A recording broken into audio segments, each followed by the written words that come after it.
A Daiane e eu temos um recadinho para dar para você aqui no Leitura de Ouvido. Temos muitas ideias para modernizar o podcast, mas para isso a gente precisa da sua ajuda. E o caminho é o financiamento coletivo. Então entre em apoia.se/leitura de ouvido que você pode participar do nosso financiamento contínuo lá mensal. Assim você vai apoiar muito a literatura e o nosso trabalho que a gente ama fazer. E tem também algumas recompensas para quem estiver com a gente mensalmente neste apoio. O Leitura de Ouvido é feito por nós dois apenas, né? Então é um trabalho muito árduo que a gente coloca muito tempo e dedicação em cima.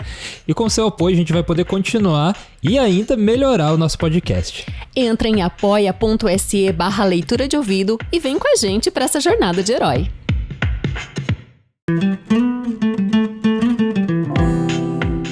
Bem-vindo ao Leitura de Ouvido, podcast que transforma linhas em ondas sonoras. Eu sou o Lucas. E eu sou a Dayana. E o episódio de hoje é A Cidade Sem Nome, de Howard Phillips Lovecraft, com a tradução de Renato Sultana. Semana passada a gente lançou um desafio para os nossos leitores de ouvido. Que era, ao compartilhar com um amigo, avisar a gente, ou seja, pelo e-mail @leituradeouvido@gmail.com ou enviar um direct no nosso Instagram @leituradeouvido. E a gente falou que ia dar um elogio personalizado para as pessoas que fizerem isso. Então, alô, Leandro de Bessas, o seu cabelo realmente é muito legal. Michalane Turíbio Glória, você tem ótimas ideias todos os dias.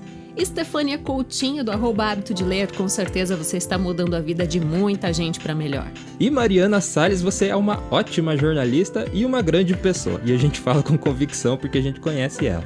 E essa semana a gente foi surpreendido pela retrospectiva do Spotify 2020, que a gente está entre os 100 podcasts mais ouvidos do Brasil na categoria de artes. E o que é isso? Chegamos a 16 países com 37 episódios, agora com 40... Ontem a gente conferiu, já estava em 19 países, né, Lucas? Sim, 19 países, 40 episódios e mais de 800 minutos de conteúdo lançado desde março desse ano, né, que começou o nosso podcast. Então a nossa curva está crescendo com uma velocidade bem rápida. E a gente está muito feliz porque a gente nunca fez pensando em números, só em textos, palavrinhas, historinhas. Mas realmente os números vêm e a gente está, assim, maravilhado. Obrigada, leitor de ouvido. E o conto de hoje é Cidade Sem Nome, do Lovecraft. É um prato cheio para quem gosta desse autor, tanto para aqueles que gostam dele faz tempo, quanto também para quem ainda não conhece o Lovecraft. Esse texto, digamos que é um resumo de tudo que ele é. Ele é um dos escritores de ficção científica, terror e horror mais influentes do século XX. É bom dizer que ele morreu em 1937, então realmente influenciou vários que vêm depois, como o próprio Stephen King, né? A gente vê algumas referências e que ele foi um dos grandes influenciadores. Então aproveita esse terror cósmico, esse conto épico do Lovecraft, porque é épico mesmo, né? Sempre com muitos monstros. Esses seres, esses monstros do Lovecraft muitas vezes são irreconhecíveis, são indescritíveis por nós seres humanos. Eles são seres de outro lugar que não é o planeta Terra. Às vezes você vê o Lovecraft tentando explicar o que é aquele monstro. Ele deixa muito claro que é uma coisa desconhecida, né? No texto dele tem muito do uncanny, do desconhecido. E alguns deles vieram dos seus próprios pesadelos, né? Coisas da sua cabeça, num momento de sonho, tortura, pesadelo, enfim. E tá aí pra você apreciar. Eu arrisco dizer que este é o conto mais épico que já fizemos no Leitura de Ouvido. Vejamos, eu também acho, mas vamos deixar pro leitor de ouvido decidir. Boa leitura. A Cidade Sem Nome, de Howard Phillips Lovecraft. Tradução de Renato Sultana. Quando me aproximei da Cidade Sem Nome, compreendi que era amaldiçoada. Viajando à luz da lua por um vale ressequido e terrível, eu a vi elevar-se sinistramente à distância por sobre as areias, como as partes de um cadáver se elevam sobre um túmulo mal feito. O medo ganhava voz nas pedras imemoriais daquele encanecido sobrevivente do dilúvio, daquele bisavô da mais antiga das pirâmides. E uma aura invisível me repelia, ordenando que eu recuasse frente aos segredos funestos que nenhum homem deveria ver e que nenhum homem jamais ousara ver. Longínqua, entre os desertos da Arábia, jaz a Cidade Sem Nome.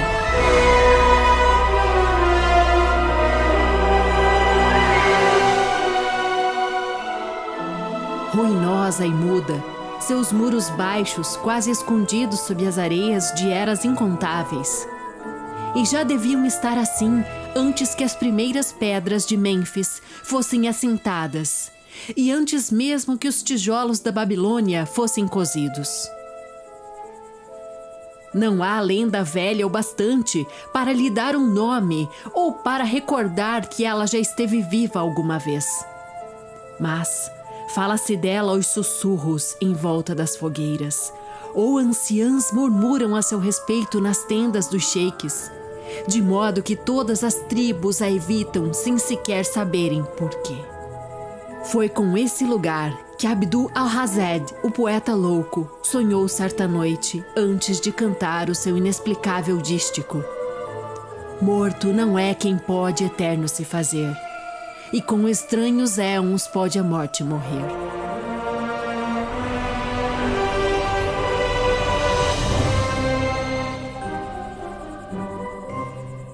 Não era difícil perceber que os árabes tinham boas razões para evitar a cidade sem nome.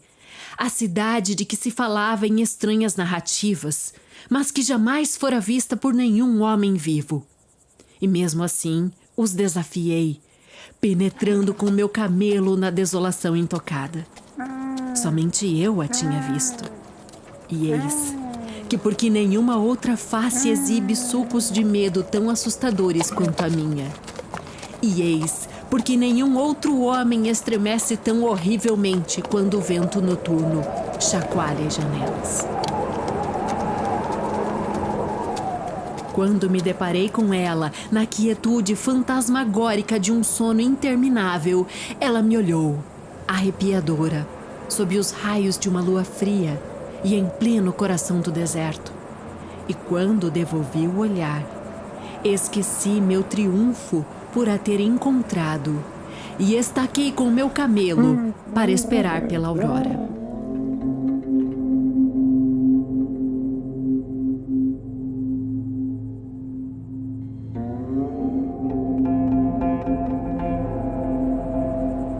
Durante horas esperei, até que o leste se tornou cinzento e as estrelas desapareceram, e o cinza então se converteu num brilho róseo, debruado de ouro.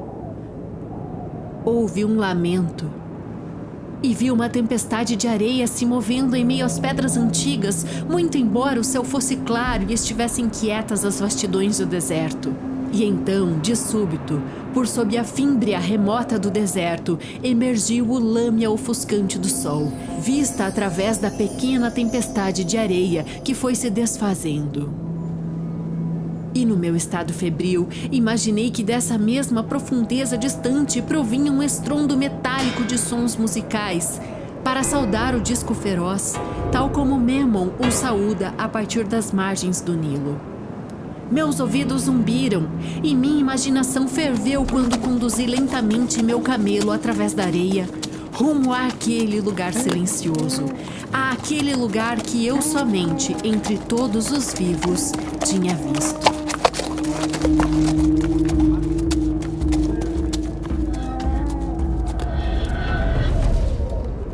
Indo e vindo por entre as fundações disformes das casas e dos lugares, pus-me a perambular, sem deparar jamais com uma inscrição sequer que me falasse desses homens, e se homens foram, que construíram tal cidade e nela habitaram há tanto tempo.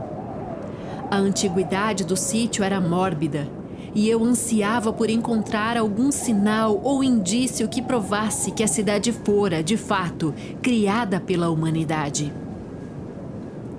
Havia certas proporções e dimensões nas ruínas de que não gostei. Trazendo comigo diversas ferramentas, escavei entre as paredes dos edifícios obliterados, mas o progresso era lento e nada de significativo se revelou. Quando a noite e a lua retornaram, senti um vento gelado que renovou o medo, de modo que não me atrevi a permanecer na cidade. E quando fui me retirando de entre as paredes para dormir, uma pequena tempestade de areia, com um suspiro, se ajuntou atrás de mim, soprando por cima das pedras cinzentas, embora a lua estivesse clara e o deserto quase inteiramente quieto. Acordei ao amanhecer, despertando de uma sequência de sonhos horríveis, meus ouvidos a ressoar como se ao som de alguma fanfarra metálica. Vi o sol despontar, avermelhado, através dos últimos haustos de uma pequena tempestade de areia que pairava sobre a cidade sem nome, e reparei na quietude do resto da paisagem. Mais uma vez, me aventurei através das ruínas ameaçadoras, cujas formas despontavam sob a areia, tal como um ogro sob um lençol. E novamente cavei, embalde, à procura de relíquias da raça esquecida. Ao meio-dia descansei, e à tarde passei longo tempo seguindo o traçado das paredes e das ruas há muito desaparecidas, bem como os contornos dos edifícios desfeitos. Percebi que a cidade fora de fato poderosa, e tentei imaginar quais teriam sido as fontes de sua grandeza. Para mim mesmo, debuxei mentalmente todos os esplendores de uma era tão distante que a própria Caldeia não poderia recordá-la. E pensei em Sarnath, a condenada, que já se elevava no país de Mnar quando a humanidade era ainda jovem, e em Ib, que fora esculpida em pedra cinzenta antes mesmo de existir a humanidade. Subitamente, deparei-me com um lugar onde o leito de pedra emergia escuro através da areia e formava uma espécie de penhasco baixo. E aí, avistei com prazer o que me pareceu ser a promessa de outros traços mais evidentes do povo antediluviano.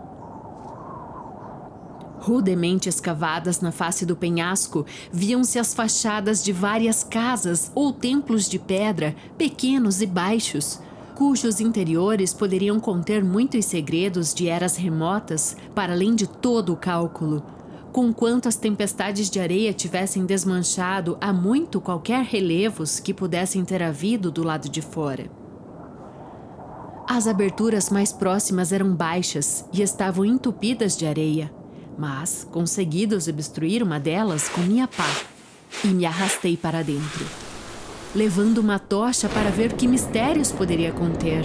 Dentro vi que a caverna era de fato um templo e descobri sinais claros da raça que teria vivido e cultuado ali muito antes que o deserto fosse um deserto. Altares primitivos, pilares e nichos, todos estranhamente baixos, abundavam.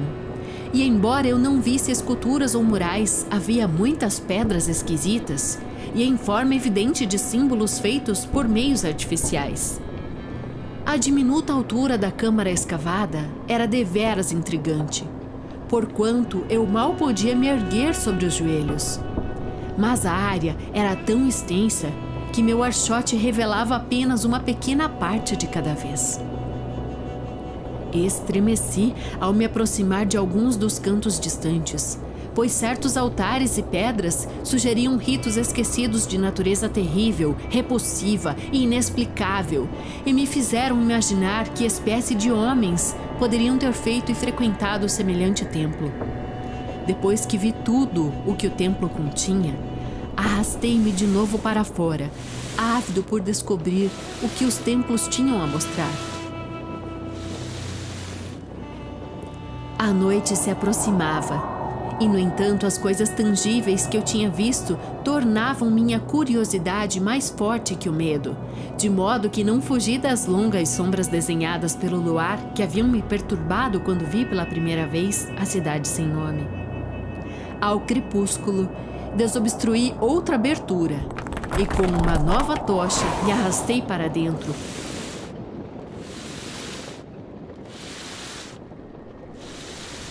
encontrando mais algumas pedras vagas e símbolos, conquanto em nada mais definidos do que o outro templo continha.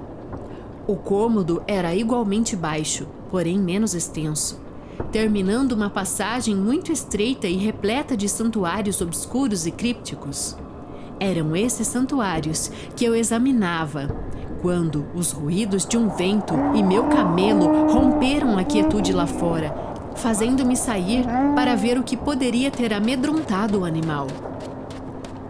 A lua brilhava vivamente sobre as ruínas primitivas, iluminando uma nuvem densa de areia que parecia soprada por um vento forte que agora ia esmorecendo, proveniente de algum ponto junto ao penhasco adiante. Compreendi que fora esse vento gelado a levantar as areias que perturbara o camelo, e estava prestes a levá-lo a procurar um abrigo melhor, quando por acaso olhei para cima e vi que não havia vento sob o penhasco. Isso me estarreceu e me fez tremer novamente. Mas de imediato me lembrei dos súbitos ventos locais que ouvira antes, ao nascer e ao pôr do sol, e supus tratar-se de alguma coisa normal. Firmei-me na ideia de que ele provinha de alguma fissura na rocha que talvez levasse a uma caverna, e observei a areia revolta, de modo a descobrir sua fonte, percebendo rapidamente que vinha da entrada negra de um templo bem mais distante, ao sul, quase fora de visão. Lutando contra a areia sufocante, avancei em direção a esse templo, o qual, à medida que me aproximei, se me afigurou maior que os demais e exibiu uma entrada bem menos coberta de areia compactada. Eu teria entrado se a enorme força do vento gélido não houvesse quase apagado a minha tocha. O vento jorrava loucamente através do portal escuro, suspirando de modo estarrecedor, enquanto esparja a areia e se difundia por entre as ruínas fantásticas. Logo, porém, amainou, e as areias foram se assentando mais e mais, até que tudo se aquietou novamente. Mas tive a impressão de que uma presença espionava por entre as pedras espectrais da cidade, e quando olhei para a lua e ela me pareceu estremecer como se espelhada em águas inquietas, mal posso dizer o medo que senti, porém não foi tamanho até o ponto de arrefecer a minha sede de descobertas. Assim, tão logo o vento se esvaiu de todo, penetrei na câmara escura de onde ele proviera.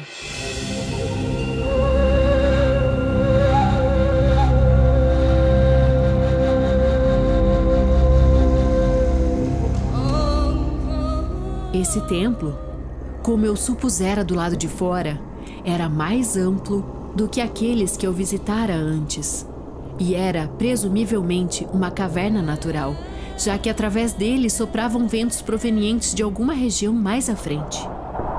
Aqui eu podia ficar de pé, mas via que as pedras e altares eram tão baixos quanto os dos outros templos.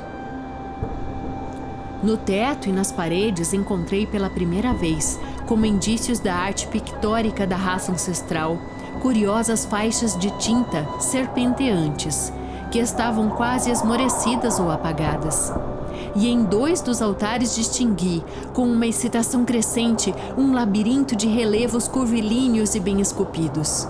Quando ergui minha tocha, pareceu-me que a forma do teto era regular demais para ser natural. E então me perguntei sobre o que as talhadeiras de pedra pré-históricas teriam trabalhado primeiro. Sua capacidade de engenharia deveria ter sido vasta.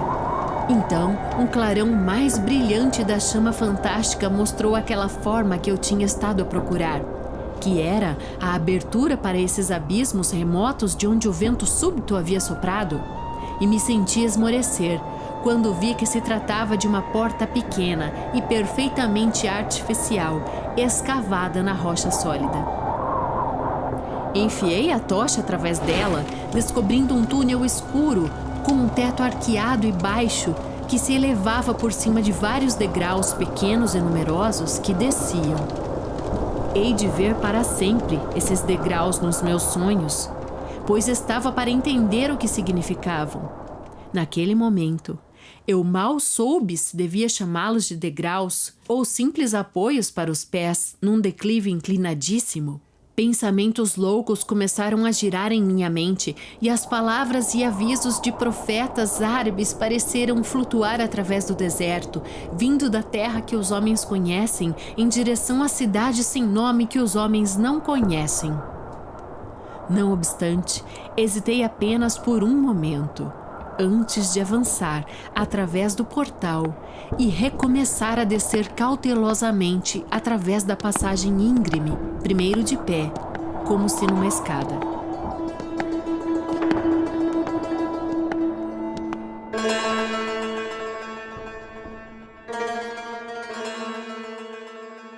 Apenas nos fantasmas terríveis das drogas ou do delírio é que um homem pode fazer uma descida como aquela que fiz. A passagem estreita conduzia infinitamente para baixo, tal como um poço horrivelmente assombrado. E a tocha que eu sustinha sob minha cabeça não podia iluminar as profundezas desconhecidas para as quais eu me arrastava. Perdi a noção das horas e esqueci-me de consultar o relógio, muito embora me assustasse pensar na distância que eu já devia ter percorrido. Houve mudanças de direção e de inclinação e por uma vez me deparei com uma passagem longa, baixa e plana, através da qual tive que me contorcer deitado sobre o piso rochoso, os pés dispostos à frente e segurando a tocha com o braço esticado por trás da cabeça. O lugar não era alto o bastante sequer para me manter de joelhos. Depois, houve mais degraus íngremes e eu continuava a me arrastar para baixo interminavelmente quando minha tocha, já esmorecida, se apagou de vez.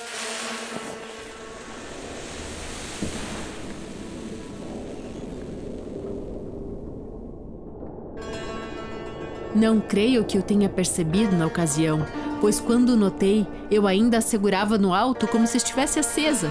Desequilibrava-me bastante aquele instinto do estranho e desconhecido que fizera de mim um nômade sobre a terra e um buscador de lugares distantes, antigos e proibidos. Em meio à escuridão, fragmentos do meu precioso tesouro de saber demoníaco relampejaram em minha mente. Frases ditas por Al-Hazed, o árabe louco, parágrafos extraídos dos pesadelos apócrifos de Damácio e linhas infames da delirante Image de Moon, de Gautier de Metz. Repetindo excertos obscuros, eu murmurava acerca da Frasiab e das entidades que flutuavam com ele pelo Oxus. E martelava em seguida, repetidamente, uma frase dos contos de Lord Dunsany, o negror reverberante do abismo. Uma vez, quando a descida se tornou espantosamente íngreme, recitei um trecho ritmado de Thomas Moore, até que tive medo de continuar recitando. Um tanque negro de escuridão, como de bruxas um caldeirão, cheio de algum veneno do luar, que sob o eclipse foi produzido. Medindo abaixo o fatal declive, por um instante então me detive, e ao fundo, olhando, pude avistar as faces lisas como de vidro, ou talvez como tingidas desce, escuro piche que jorra e desce, do assento da morte à sua fria costa viscosa e escorregadia. O tempo tinha praticamente deixado de existir, quando meus pés sentiram novamente o piso nivelado. E então me encontrei num lugar ligeiramente mais alto do que as salas nos 2 templos menores, e haviam ficado incalculavelmente acima da minha cabeça. Não que eu pudesse ficar de pé, mas podia erguer-me agora sobre os joelhos, e na escuridão me torcia e engatinhava para lá e para cá ao acaso. Logo descobri que penetrara numa passagem estreita, cujas paredes eram guarnecidas por caixões de madeira, fechados por vidros na parte anterior. A ideia de que naquele lugar, paleozoico e abissal, eu pudesse sentir tais coisas como madeira polida e vidro, suscitava implicações que me fizeram estremecer. Os caixões estavam aparentemente dispostos ao longo de ambos os lados da passagem, a intervalos regulares, e eram oblongos e horizontais, lembrando, de modo hediondo, esquifes em seu formato e tamanho. Quando tentei mover 2 ou 3 deles para um exame mais retido, percebi que estavam presos firmemente. Compreendi que a passagem era longa, e então me lancei rapidamente para diante, numa corrida desajeitada que teria parecido horrível caso algum olho pudesse ver-me naquela escuridão, cruzando-a ocasionalmente de lado a lado para inspecionar os arredores e me certificar de que as fileiras de caixas continuavam à frente. O homem está tão acostumado a pensar visualmente que quase esqueci a escuridão e passei a imaginar o corredor interminável de madeira e vidro em sua monotonia de arrebites, tal como se o enxergasse. E então, num momento de indescritível emoção, eu de fato o vi.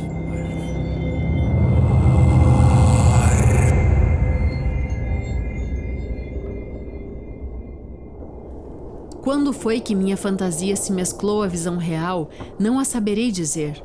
Porque um brilho gradual veio se aproximando e de repente comecei a distinguir os contornos difusos de um corredor e dos estojos, revelados por alguma fosforescência subterrânea e desconhecida.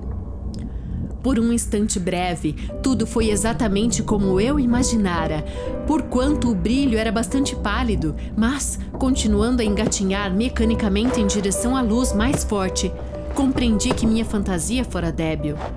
Esse vestíbulo não era uma relíquia da crueldade, tal como os templos da cidade lá em cima, mas um monumento da mais exótica e magnífica arte.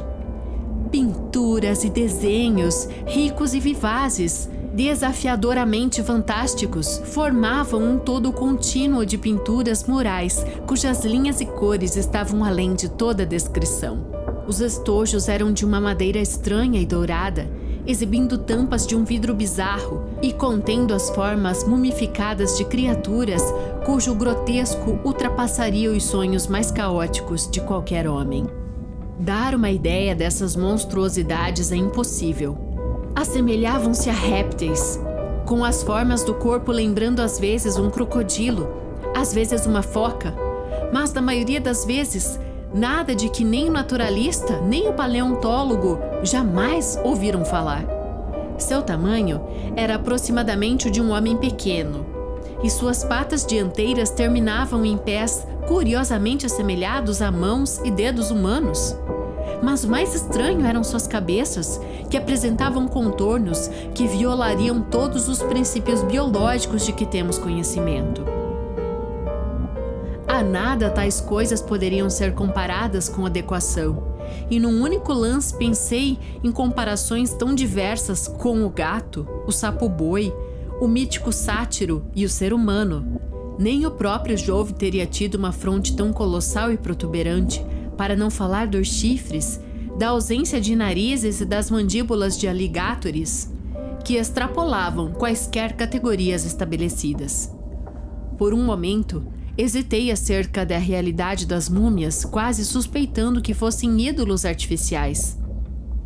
Mas logo decidi que eram de fato alguma espécie paleológica que teria vivido quando a cidade sem nome ainda pulsava.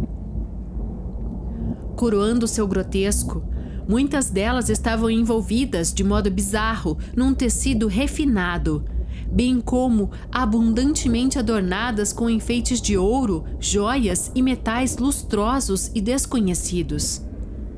A importância dessas criaturas rastejantes deve ter sido imensa, pois ocupavam o primeiro lugar entre os desenhos impressionadores dos afrescos nas paredes e no teto.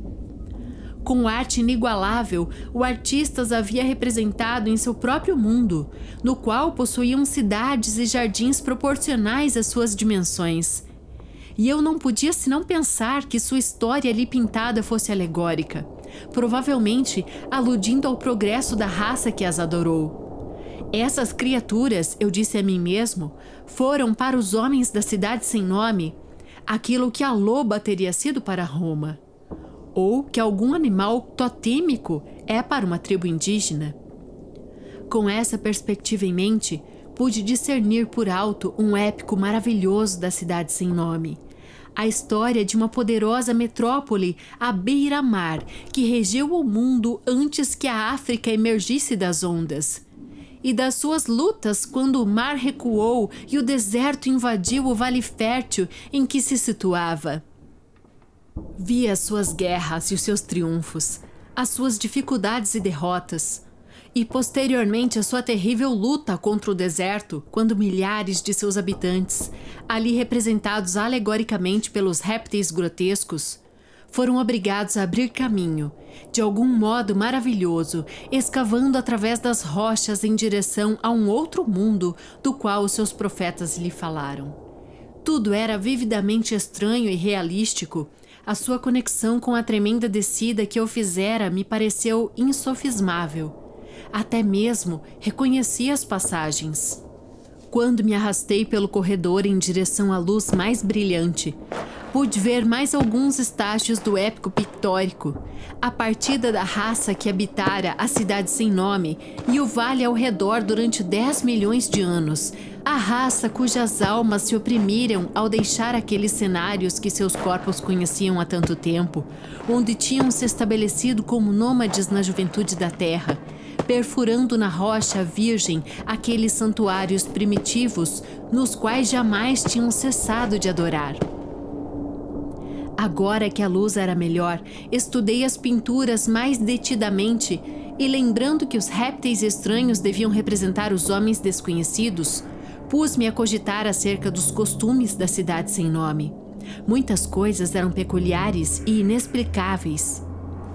A civilização, que incluía um alfabeto escrito, aparentemente havia se erguido até uma ordem mais alta do que as civilizações imensuravelmente mais tardias do Egito e da Caldeia. E, no entanto, havia curiosas omissões.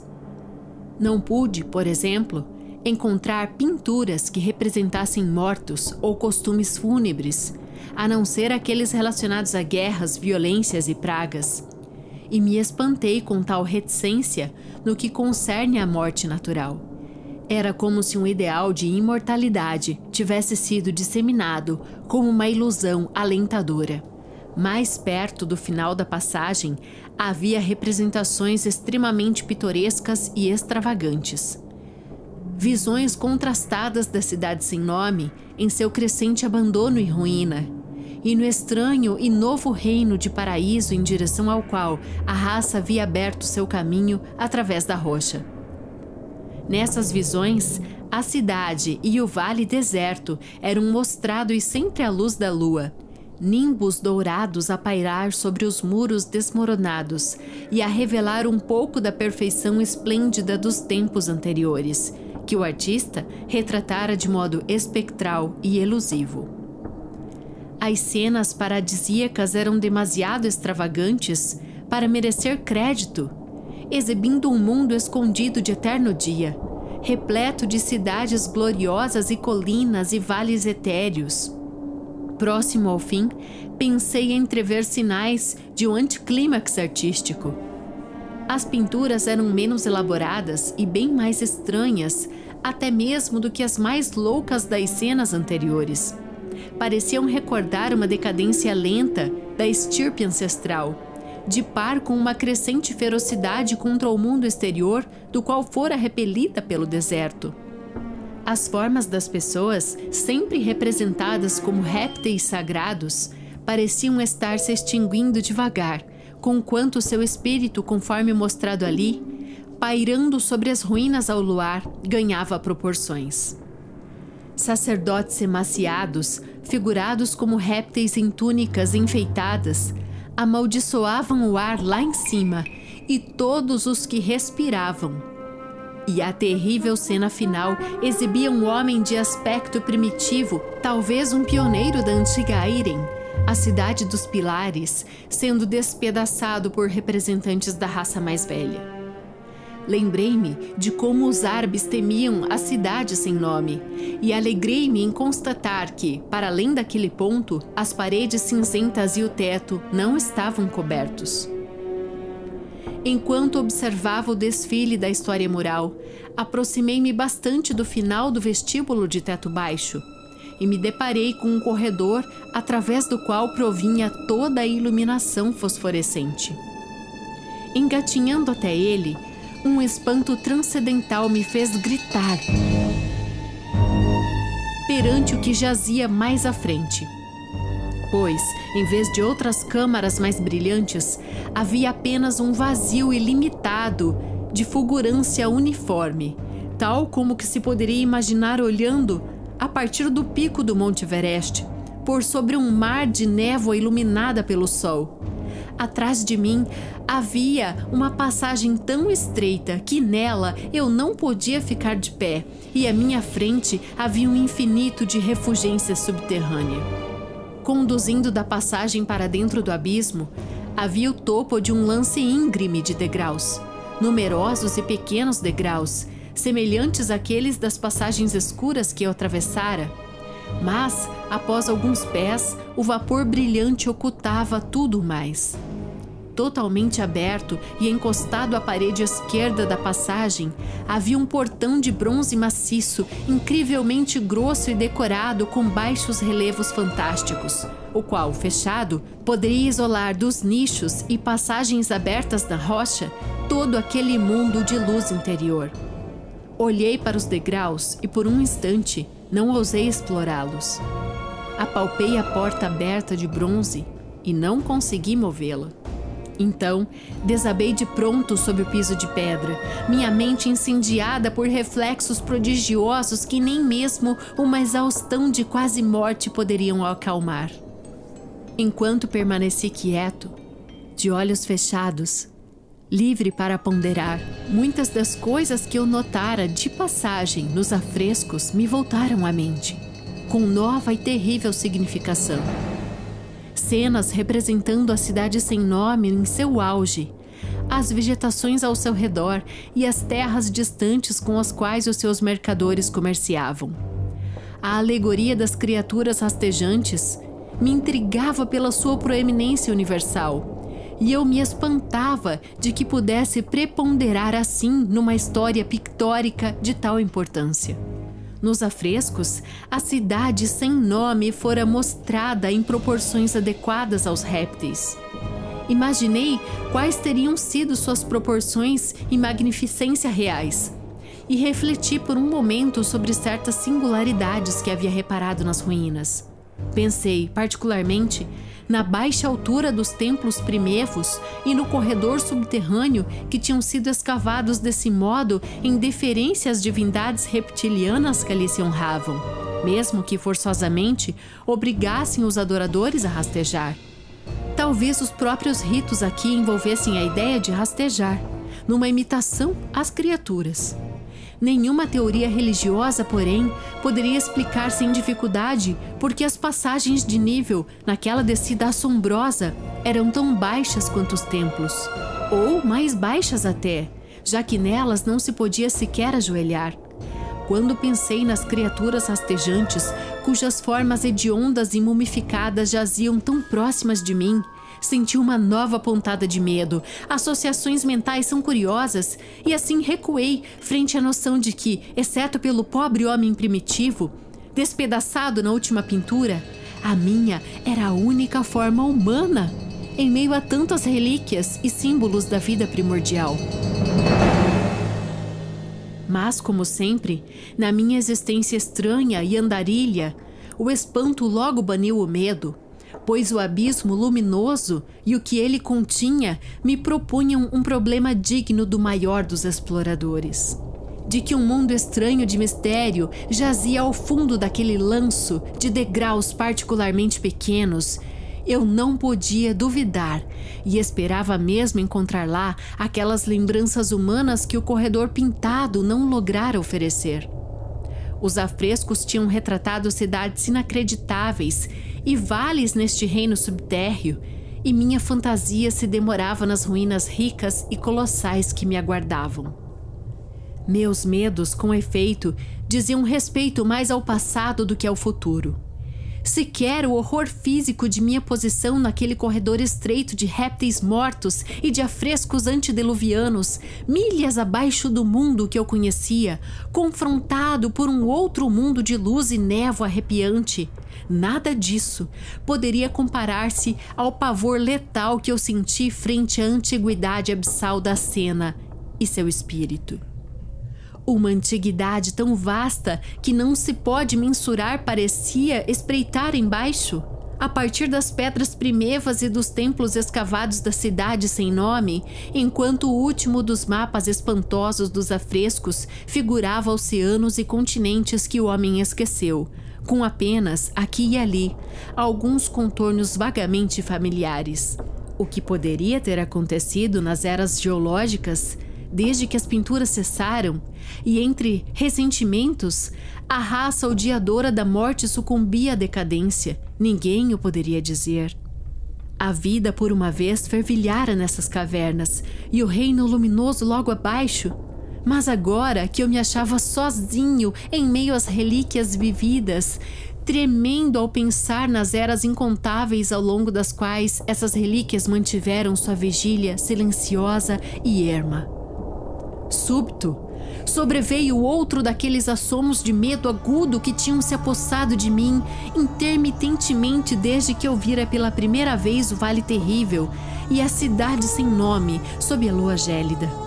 E não obstante a minha exaustão, vi-me tentando, freneticamente, assumir uma postura sentada e olhando para trás, através do corredor escuro, em direção aos túneis que conduziam ao mundo exterior.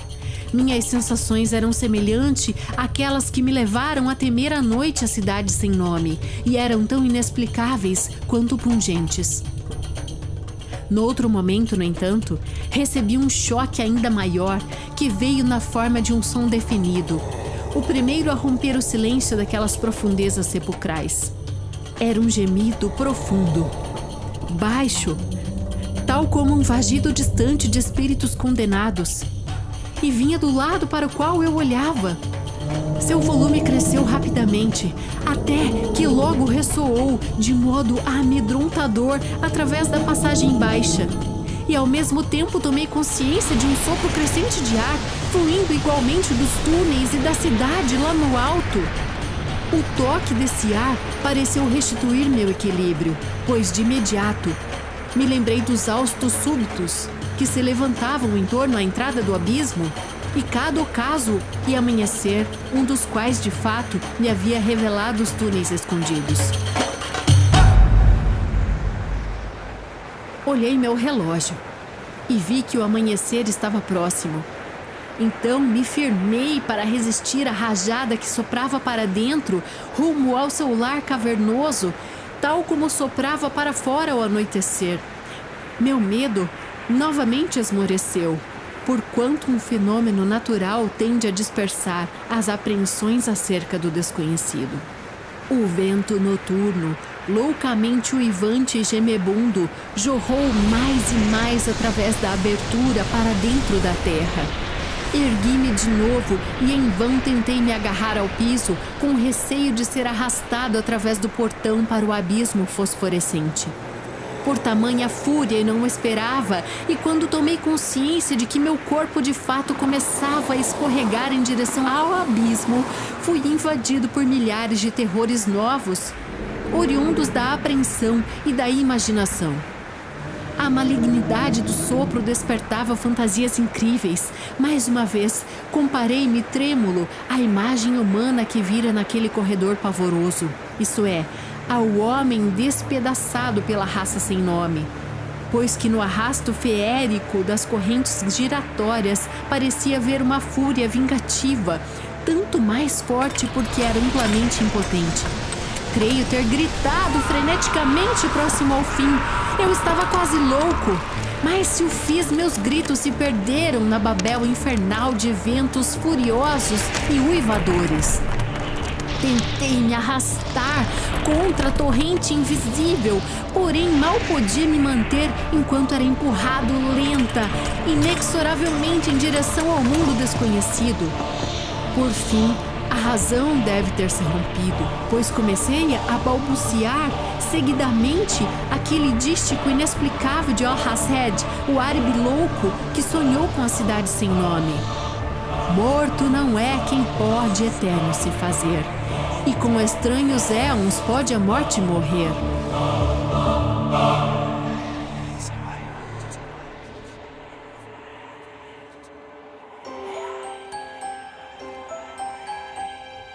Somente os deuses soturnos e mudos do deserto sabem o que realmente aconteceu. Que lutas e contorções indescritíveis suportei. Ou que Abaddon me guiou de volta à vida, onde deverei para sempre me lembrar e tremer sob o vento noturno, até que o esquecimento ou algo pior me carregue. Monstruosa, antinatural, colossal foi a coisa, muito para além de quaisquer ideias humanas para sem acreditada, exceto nas horas breves, silenciosas e desgraçadas da manhã, quando não se pode dormir. Eu disse que a fúria da rajada veloz fora infernal, arquidemoníaca, e que suas vozes eram hediondas com a viciosidade reprimida de eternidades desoladas. Naquele momento, tais vozes, enquanto ainda soavam num caos ao meu redor, pareceram ao meu cérebro confuso adquirir uma forma articulada através de mim.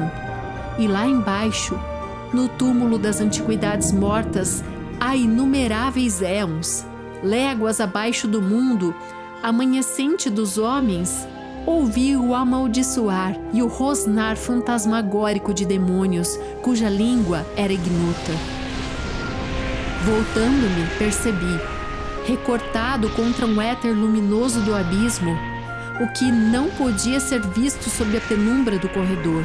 Uma horda a pesadelar de demônios em movimento, distorcidos pelo ódio, grotescamente paramentados.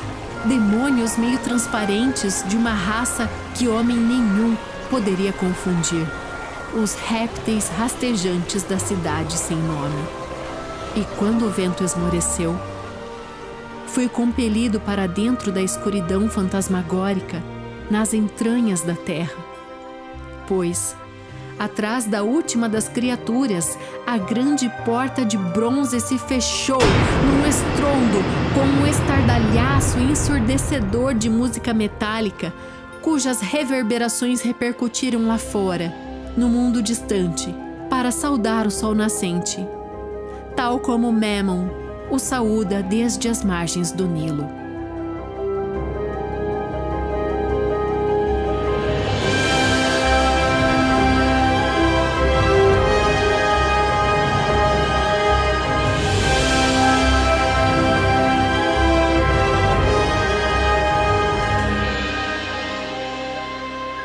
Chegamos ao fim deste Leitura de Ouvido. Se você gostou, deixe sua avaliação na Apple Podcasts ou siga-nos no Spotify para não perder os próximos episódios. Siga também o @Leitura de Ouvido no Instagram e Facebook. Quer anunciar ou propor alguma parceria? Converse com a gente pelo e-mail leituradeouvido@gmail.com e a gente te vê na próxima leitura. O Leitura de Ouvido é dirigido e narrado por Diana Pasquim. A edição, artes de capa e trilha sonora de abertura são feitas por mim, Lucas Piasecki. Esta é uma produção da Roca Studios.